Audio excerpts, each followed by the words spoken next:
అంతట మరియమ్మ, నేను పురుషుని ఎరుగను కదా, ఇది ఎట్లు జరుగును అని దూతను ప్రశ్నించెను.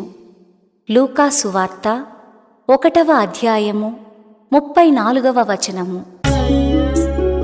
అమ్మా మరియా, నీదు విశ్వాసం అమూల్యమైనది, అపురూపమైనది. అమ్మా ప్రియజనని, నీ జీవితము అతి ధన్యమైనది, ఆదర్శమైనది. అమ్మా మరియా, నీదు విశ్వాసం